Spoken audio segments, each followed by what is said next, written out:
Assalamu alaikum and very good afternoon to all of you. Welcome to our roundtable discussion on responding to extremism and sectarianism in the Muslim world. This is jointly organized by G25, JUST, International Movement for a Just World, and IRF. As the world is anticipating in extreme angst the results of the US presidential elections, with Donald Trump edging ahead in key states, we have seen once again that the return of extremist politics is not confined within the Muslim world only.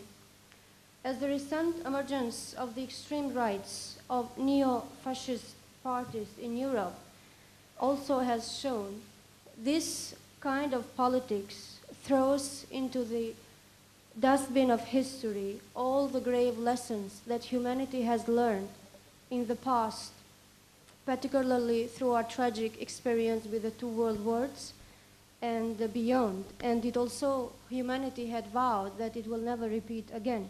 But yet, we see this coming back to stage at the central politics. Moreover, the anachronic advent of ISIS in the Middle East has been one of the most shocking events in years, forcing many to wonder about the causes, geopolitical, socio-economical, religious, historical causes, its claimed and presupposed links to Islamic tradition, and also its consequences in terms of the imbalance to a peaceful coexistence between people, in terms of exacerbating the Sunni versus Shia sectarianism, as well as in terms of abuse of human rights and abuse of rights of minorities and other regressive ramifications. In a world of post-normal proportions, where everything is connected to everything and nothing is certain anymore, these causes and consequences are in dire need for debate in order to respond and mitigate societies. Our roundtable discussion today would address some of these issues. Our guest speaker, unfortunately, Dr. Ejaz Akram, has not been able to make it for today for health reasons. We apologize for that and we wish Dr. Ejaz a speedy recovery. However, we are pleased to inform you that today with us we have the honorary guest speaker, Dr. Junaid Ahmad. For our audience, a very brief introduction of Dr. Junaid's profile. Dr. Junaid Ahmad has a law doctor degree from the College of William and Mary, USA, and is currently the Secretary General of JUST, the International Movement for a Just World. He is also the director for the Center for Global Dialogue in Lahore, Pakistan. Currently a Department of Sociology, University of Malaya, he has been teaching law, religion, and politics for a very long time at Lahore University of Management Sciences as well as University of Management and Technology. A long-time human rights activist, Dr. Junaid Ahmad is a founder and a member of many international professional organizations. Without further ado, we would like to invite Dr. Junaid Ahmad to the stage to give the opening speech. Thank you.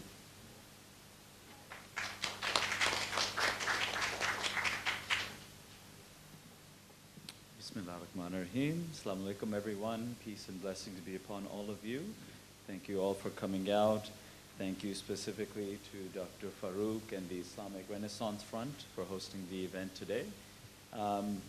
And yes, let me also mention that one of my dear colleagues, Dr. Ejaz Akram, who was visiting Malaysia, wasn't feeling well, and so he couldn't make it today. He had to return to Pakistan a little earlier.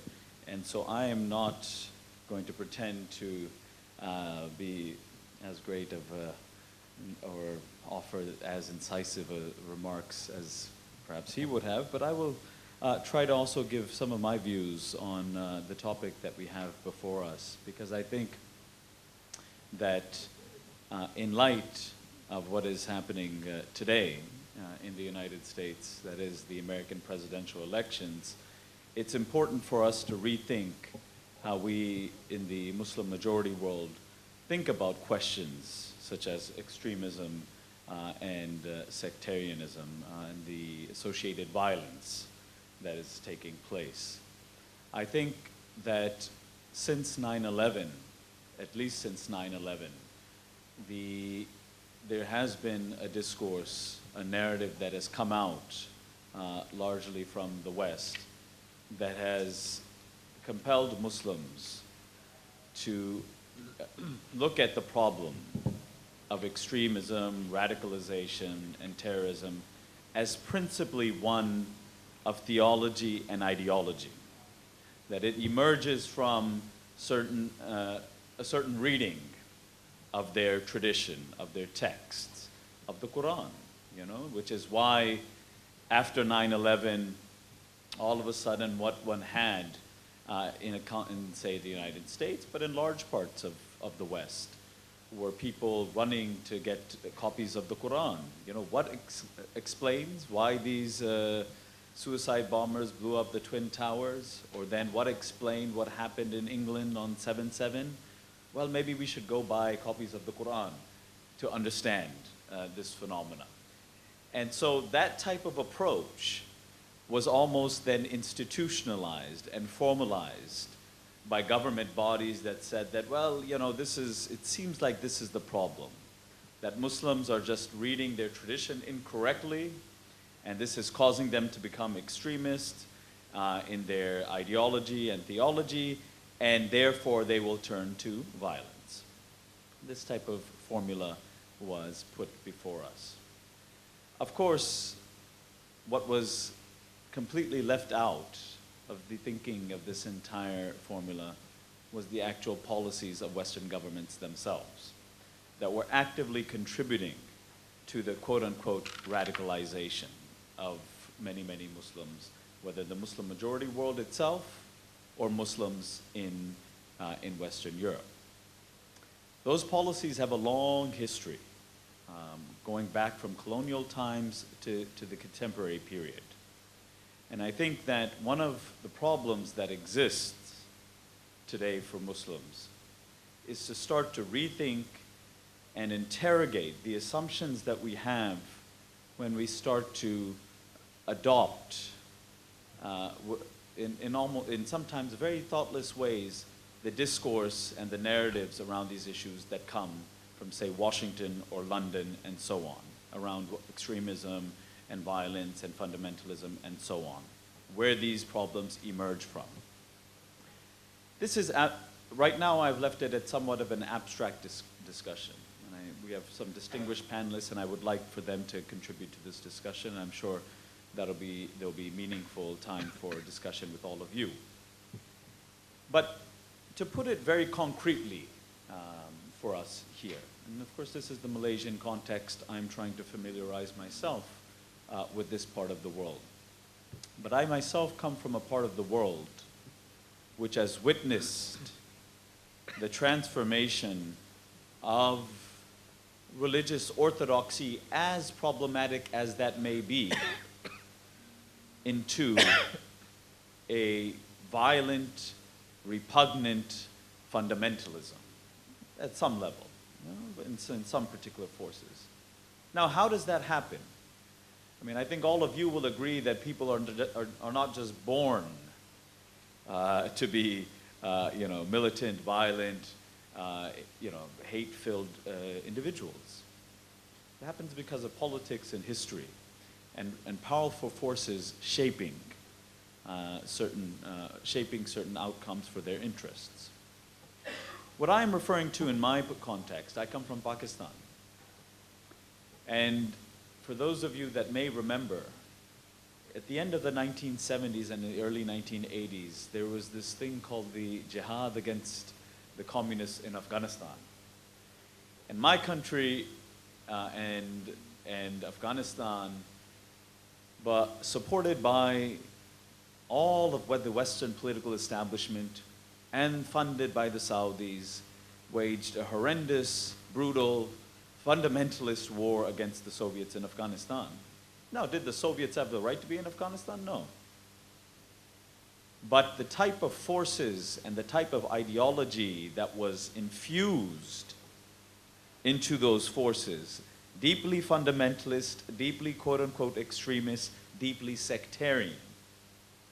That was infused by all of these powerful forces into these, many of them children in the madrasas, the religious seminaries, many of them orphans of the Afghan war.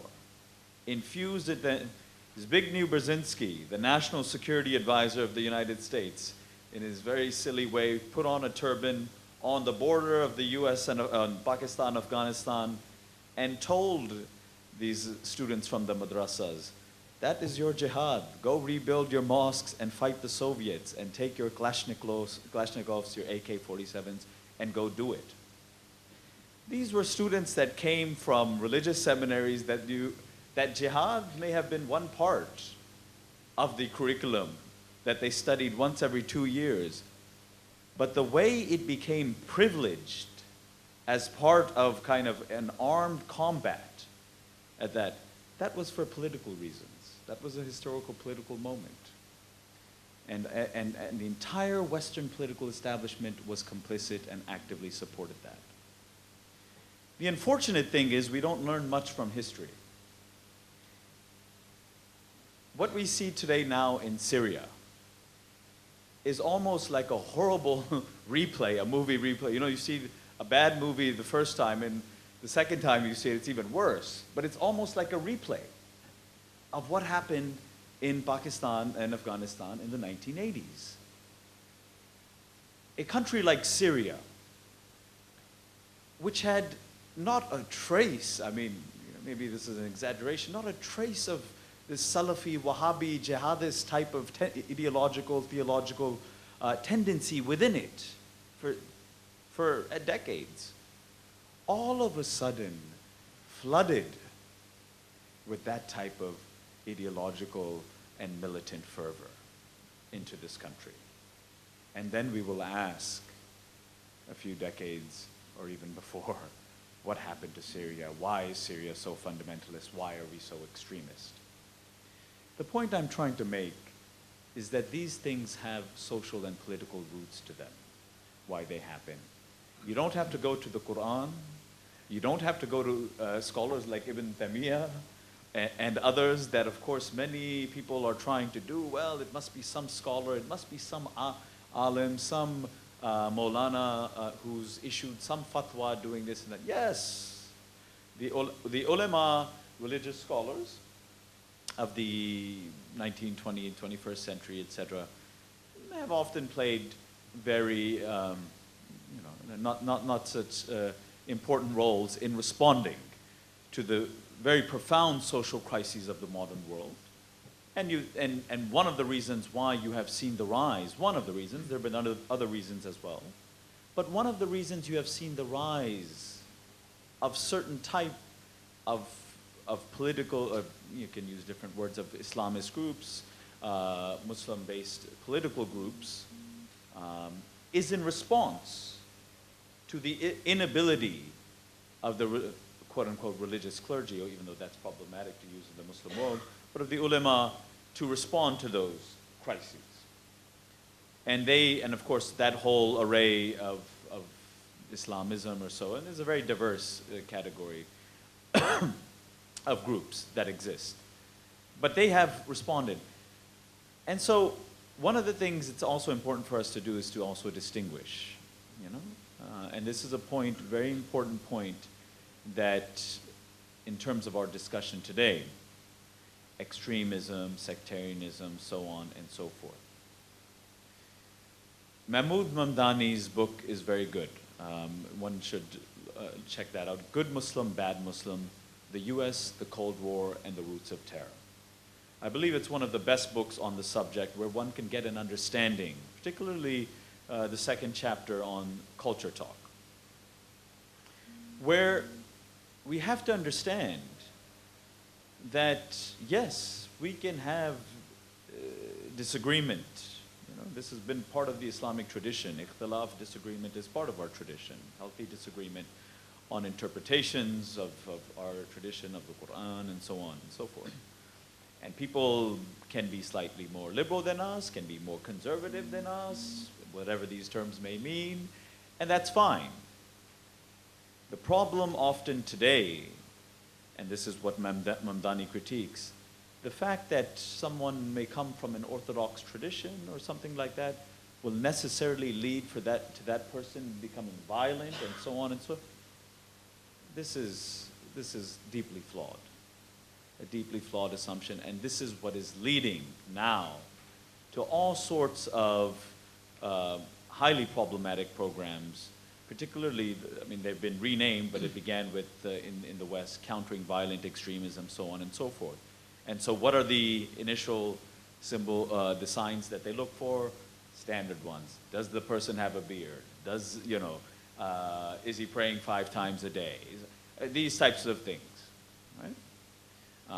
Does he seem to be, a bit fidgety at an airport or something? All of these types of things, and then the increasing racialization, racial profiling of Muslims and so on and so forth taking place. This is what's going on in the West. And I think that I don't want to take too much time, but I think we being here in the Muslim majority world have to be incredibly cautious in adopting the same narrative and discourse that is imposed upon us from the outside. Yes, do we have problems of people deploying violence based on some religious, if they claim some religious motivation? Perhaps. Is there deep sectarianism now taking place in the Muslim world? Yes. But let's go deeper into the analysis of that. That's what's required. The problem is that usually does not happen. The analysis, in the case of let me come to the question of sectarianism, and then I'll end there. I wrote a short piece of this, and there was a wonderful panel that the Islamic Renaissance Front hosted a few weeks ago. And also Dr. Chandra spoke about that. This new geo-sectarian, I call it, rivalry between Iran and Saudi. Where was that before the '79 revolution in Iran? And to quote Dr. Chandra Muzaffar, one of the reasons that wasn't there is because they had the same masters. The two countries had the same master. That changed after '79. And one of the reasons why the House of Saud loves to make this a sectarian issue when it really is a political issue is because that's the only card they have to play. Right?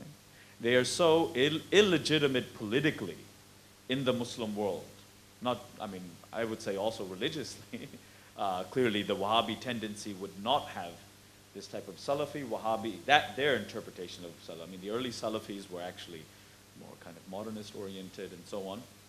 But the neo-Wahhabi Salafi orientation, the only reason it has been able to gain such a hegemonic role in the Muslim world is because of the oil wealth and its support from the West, and particularly the United States. We have to be very clear about these things.